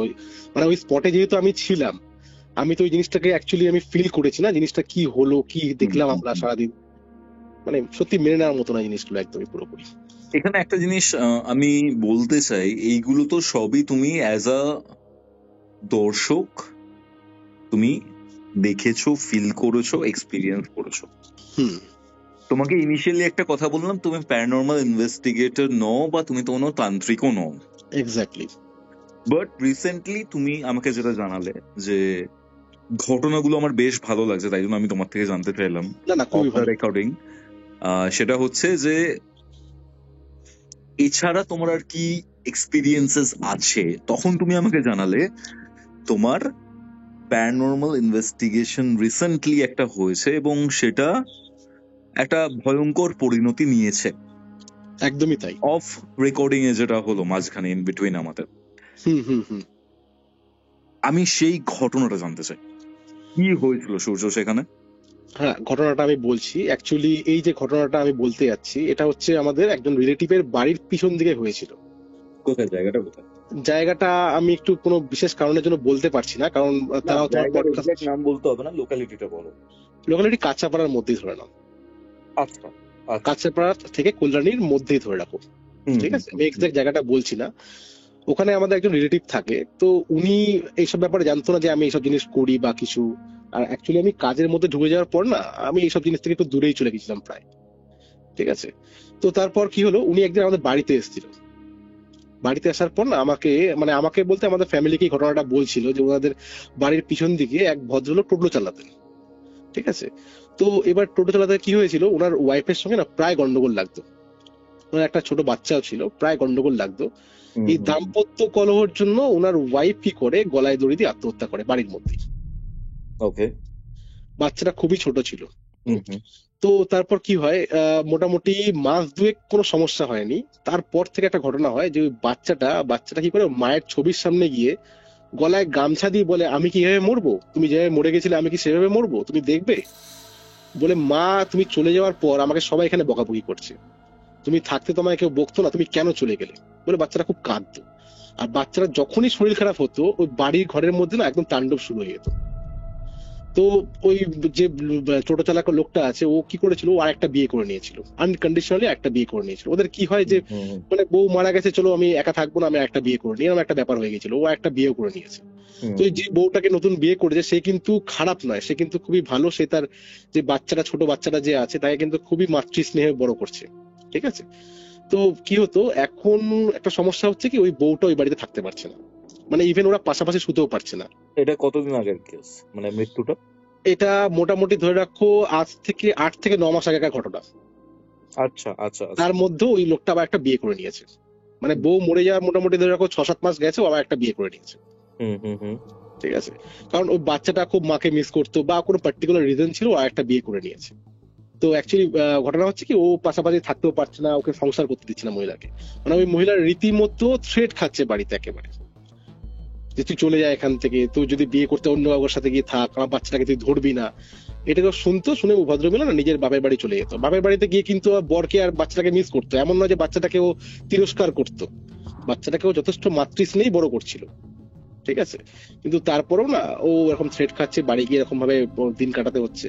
তো এইবার এই ঘটনাগুলো আমাদের বাড়িতে এসে যখন আমার রিলেটিভ বললো, তো আমি না চিন্তা করে দেখলাম যে এটা তো আমি যাওয়াই যেতে পারে, কিন্তু এই বাড়িতে কিন্তু আমায় কেউ ডাকেনি। সবচেয়ে বড় কথা হচ্ছে এই বাড়িতে কিন্তু আমায় কেউ ডাকেনি। তো আমার এক ভাই আছে, নাম সৌভিক চক্রবর্তী। ও কিন্তু আমার একদম এই পুরোপুরি বলতে পারো ক্রাইম পার্টনার একদম। ঠিক আছে। তো ওই রিলেটিভের বাড়িতে আমি কারণ অকারণে যখন যাই, আর ওই রিলেটিভেরই ছেলে হচ্ছে সৌভিক চক্রবর্তী। হুম। হুম। তো ওর সঙ্গে আমি গিয়ে ডিসকাশন করি যে আমি না ওই বাড়িটাতে একবার ভিজিট করতে চাই, আমার অনেক দিনের শখ আমার এখানে যাওয়ার, আমি কাজটা প্রায় বন্ধ হয়ে গেছে। তো আমি একবার, আমাকে এই ইচ্ছাটা তুই পূরণ করে দিবি, যদি তুই চাস তাহলে সবকিছু সম্ভব। তো আমাকে বললো ঠিক আছে, কিন্তু কথা হচ্ছে ধরা পড়লে কি বলবে। সবার আগে আমাদের এটাই ডিসকাশন হলো যে যদি বাই চান্স ধরো ধরা পড়ি, যে কি করতে আমরা এখানে এসেছি, এসএলএস ক্যামেরা নিয়ে আমরা যে ঢুকবো, আমরা কি করতে ওখানে গেছি, কিছু তো একটা reason আছে। ক্যামেরাটা কি সেটা একটু বলো। হ্যাঁ, এসএলএস ক্যামেরা হচ্ছে এমন একটা ক্যামেরা যেটা সাবস্ক্রিপশন নিতে হয়। হুম। ওর মধ্যে তুমি মানে ডিরেক্টলি দেখতে পারবে যে একটা গ্রিন কালার একটা শ্যাডো টাইপ ফিগার। সবাই ইউটিউবে এখন মোটামুটি সবাই জানো এসএলএস ক্যামেরাটা কি। হুম হুম এটা হচ্ছে এসএলএস ক্যামেরার কার্যকারিতা। তো তারপরে আমি এসএলএস ক্যামেরার মাধ্যমে ওটাকে আমি ইনভেস্টিগেশন করার চিন্তা ভাবনা করলাম। তো সৌভিককে আমি বললাম যে আমরা এসএলএস ক্যামেরা নিয়ে যাবো, গিয়ে ওখানে আমরা একটুখানি ইনভেস্টিগেশন করতে চাইছি। আমি অনেকদিন হয়নি, কাস্টমার একদম পুরোপুরি স্টাক হয়ে রয়েছে, আমি আরেকবার শুরু করতে চাই জিনিসটা। তো বললো যে কি বলবো, তাহলে আমরা যদি ধরা পড়ি তাহলে কি বলবো। তো আমরা চিন্তা করলাম যে আমরা এটাই বলবো যে আমাদের টোটো লাগবে। ঠিক আছে। আমরা যদি বাই চান্স ধরা পড়ে যাই, আমরা এটাই বলবো আমাদের টোটো লাগবে, আমরা রানী রাসমণি ঘাটে যাবো, পরের দিনকে যাবো, সেদিনকে যাবো না, পরের দিনকে যাবো। তো টোটো বুক করতে আমরা এসছি। হুম। তো এই প্ল্যানিং করেই আমরা সাহস করে গেলাম। তো যখন আমরা গেছিলাম তখন সেটা না পুরোপুরি একদম পুরোপুরি দিনের বেলা ছিল। আলা এখন খালি বাড়িটা আমি দেখবো, আমি কিছু করবো না, আমি জাস্ট দেখবো এখন। বাড়িটাকে আমি একটু দূর থেকে দেখলাম। ঠিক আছে, মোটামুটি জনবসতি এরিয়া আমি বলবো না, কিন্তু তাও মোটামুটি লোকজন ছিল আশেপাশে। একটা সরু রাস্তা ছিল, সরু রাস্তা দিয়ে সোজা গিয়ে বাঁদিকে মুড়লেই একটা প্রথমে অ্যাডভেস্টারের ঘর, তারপরে একটা পাকা ঘর, একতলা ঘর দুটোই, আর অনেকটা জায়গা জুড়ে। তো প্রথমে জায়গাটা ভালো করে আমি রেকি করে নিলাম, বুঝে নিলাম যে কিভাবে কি করতে হবে। একটু সন্ধে বা রাত্রি হলো, মোটামুটি 6:30 বাজে। তখন আমরা দুই ভাই মিলে ওখান থেকে বেরোলাম, বেরিয়ে নিয়ে আমরা ওই এসএলএস ক্যামেরাটা অন করলাম। ওকে বললাম যে তুই ক্যামেরা করে পিছনে, আমি এসএলএস এ ভিডিওটা করবো। তো আমরা রীতিমতো হেঁটে হেঁটে ওর বাড়ির দিকে এগোচ্ছি, পুরোপুরি অন্ধকার। দূরে একটা ছোট একটা মানে লাইট পোস্ট হয় না, লাইট পোস্টে একটা ওই এখনকার দিনে যেমন হোয়াইট কালারের বাল্ব হয়, ওর একটা বাল্ব ঝুলছে। আমরা জাস্ট কিছুটা এগিয়েছি, হুম, কিছুটা এগিয়েছি, সঙ্গে সঙ্গে আমাকে দাঁড়িয়ে পড়তে হলো। মানে আমাকে বেশি খাটাখাটনি করতেই হয়। আমি দেখতে পাচ্ছি যে ওদের যে ঘর থেকে বেরিয়ে যে গেটটা, ওইখানে না এসএলএস ক্যামেরা একটা ইন্ডিকেশন দিচ্ছে। ওকে। ও দেখে কিন্তু প্রচন্ড ভয় পেয়ে গেছে, কারণ ওর না এতটা এক্সপিরিয়েন্স এসব ব্যাপারে নেই। ও খালি গল্প শুনতো আমার থেকে, কারণ আমি ওকে এসএলএস ক্যামেরাটা বুঝিয়ে দিয়েছিলাম যে মানুষ থাকলে একমাত্র এসএলএস ক্যামেরা ইন্ডিকেশন দেবে, ঠিক আছে। কিন্তু ওখানে কেউ ছিল না, কিন্তু একদমই গেটের মুখেই না একদম একজনের ফিগার আমরা এসএলএস ক্যামেরায় ধরা পড়েছে। আর যেটা কিন্তু মাটি থেকে ভাসমান, মানে অনেকটা উপরে রয়েছে মাটি থেকে। আমি তোমাকে ভিডিওটা 1 to 1 শেয়ার করে দেবো, যদি কোনো অডিয়েন্স দেখতে চায় তাহলে তুমি তাকে দেখাতে পারো ওটা। ওকে ওকে। তো পুরো মাটি থেকে ভাসমান। তো আমরা ওখানে পুরোপুরি মানে একদম স্টাক হয়ে গেছিলাম। তো ও বারবার করে বলছিল বাদ দাও, ছেড়ে দাও, যাওয়ার দরকার নেই, আর দরকার নেই। আর বাদ দেবো করে, যখন আমরা এসছি এতটা দূর, আমি পুরোটা দেখবো। তো ওখানে ওর বাড়িতে গেলাম, পুরোপুরি বাড়িতে গিয়ে যখন আমি দেখছি যে ওই যে যে শ্যাডোর ফিগারটা আমরা দেখতে পাচ্ছিলাম এসএলএস ক্যামেরার মাধ্যমে, আমরা যত এগোচ্ছি ও আমাদের দিকে তত বেশি এগোচ্ছে। তখন আমরা বুঝতে পারলাম যে ও কিন্তু আমাদের দিকে এগিয়ে আসছে। তো আমরা ওখান থেকে প্রশ্ন করতে আরম্ভ করলাম ওনাকে, যে আমরা এখানে যে দুজন ব্যতীত যদি আরো তৃতীয় ব্যক্তি কেউ থেকে থাকেন, কাইন্ডলি কমিউনিকেট করুন। আমাদের ইন্টেনশন আপনি বুঝতে পারছেন, আমরা কিন্তু আপনাকে কোনো ডিস্টার্ব করতে আসেনি, কোনো বিরক্ত করতে আসেনি। বলার সঙ্গে সঙ্গে ওখান থেকে সারা, সঙ্গে সঙ্গে আমাদের ওই এন্ট্রিটা আবার দেখা দিল এসএলএস ক্যামেরার মাধ্যমে। আমি বুঝতে পারলাম যে এটা ওনার জায়গা, আমরা ওনাকে বিরক্ত করবো না। আর আমি ওখানে সঙ্গে সঙ্গে প্রম্পট করলাম যে আপনার এটা আপনার জায়গা, আপনি থাকবেন, আপনাকে আমরা বিন্দু মাত্র ডিস্টার্ব করবো না, আমাদের ইন্টেনশন আপনাকে ডিস্টার্ব করার মতো নয় বলে আমরা ওখানে বেরিয়ে এসেছি। তুমি বিশ্বাস করবে না কৌস্তব, মানে ওই এন্টিটিটা পুরো রাস্তায় আমাদের পিছন করেছিল। আমরা যেখানে যাচ্ছি এসএলএস ক্যামেরা অন করছি, সেম একদম সেম ভাবে উপরে ভাসমান। ইভেন আমরা বাড়ি অব্দি আমরা যখন এসছি, আমরা ফিল করছি যে আমাদের পিছন পিছন কেউ আসছে। আমি ওকে বারবার করে সৌভিককে বলছিলাম যে সৌভিক, পিছনে তাকাবি না। আমি বুঝে গেছিলাম যে ঘটনা কি হচ্ছে। আমার ওখানে যাওয়াটা একদমই ঠিক হয়নি। আমি স্পষ্ট বুঝতে পারছিলাম যে আমাদের পিছন কেউ নিয়েছে, আমাদের পিছন পিছন কেউ আসছে। আমি ওকে বললাম যে তুই ভুলেও কিন্তু পিছনে তাকাবি না, স্ট্রেট বাড়ি চল। তো আমরা বাড়ি চলে এসেছিলাম। বাড়ি আসার পর আমি ভিডিওগুলোকে নিয়ে ওর কাছ থেকে, ওর ফোনেই করেছিলাম ভিডিওগুলো অ্যাকচুয়ালি। আমার ফোনে তো এসএলএস ক্যামেরা ছিল, তো ওর কাছ থেকে ভিডিওগুলোকে নিয়ে আমি এডিট করছিলাম। করে টরে বাড়ি চলে এসেছি। বাড়ি আসার পর শুনতে পাচ্ছি যে সৌভিকের প্রচন্ড জ্বর, রাত্রিবেলায় প্রচন্ড জ্বর, আর ঘুমের ঘরে না ও ভুলভাল বকছে।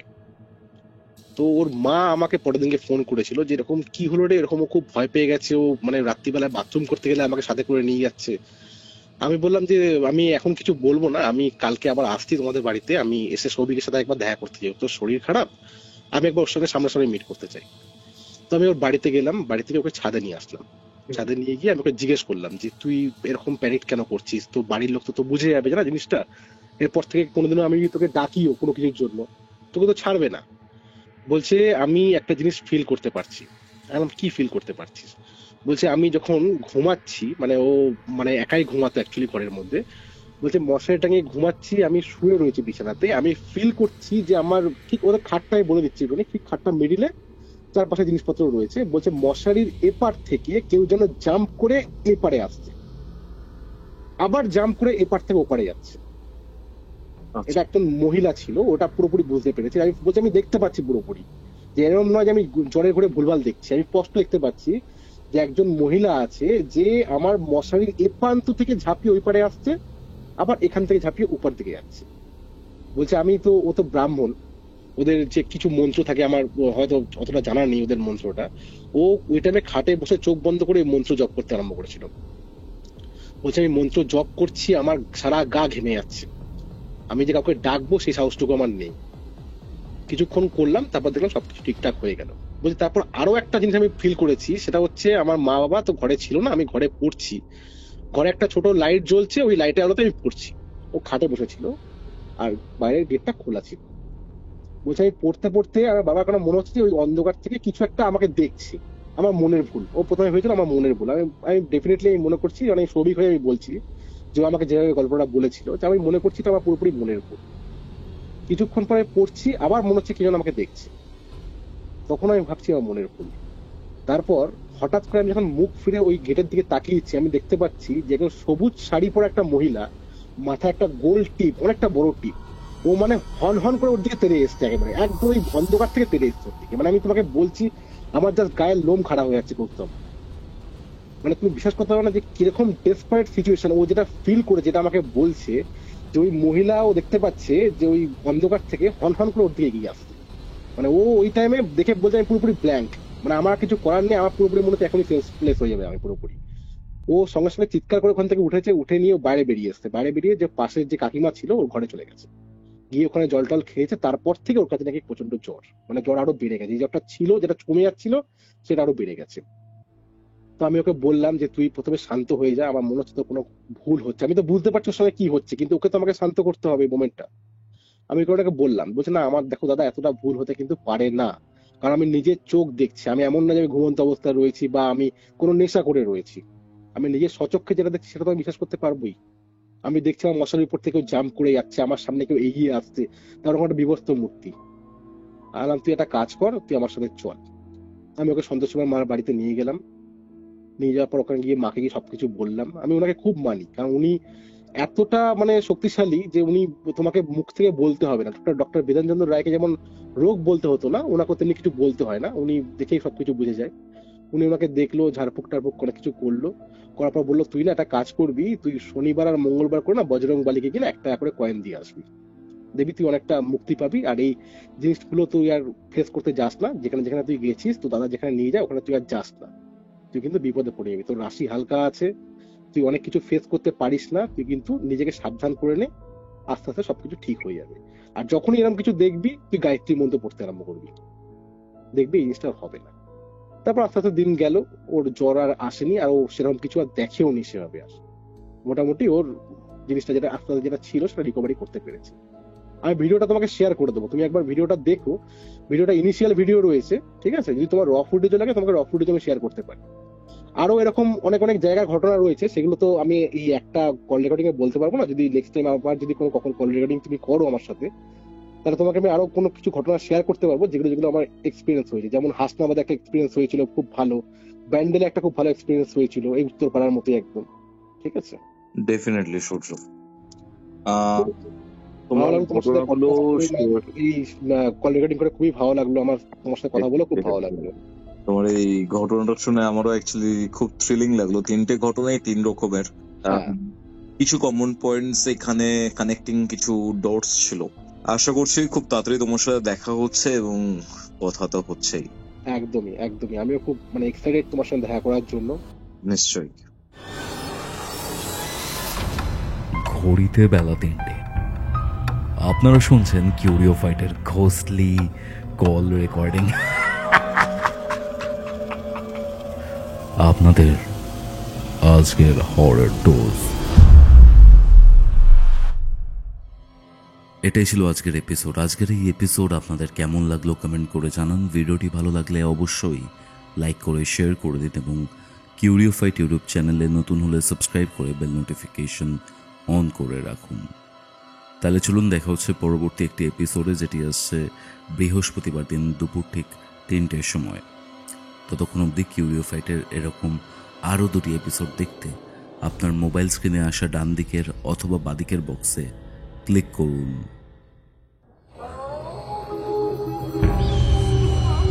কিউরিও fight presents Ghostly Call Recording, a horror audio documentary by Kaustav Kumar. এবার ভয় পাবে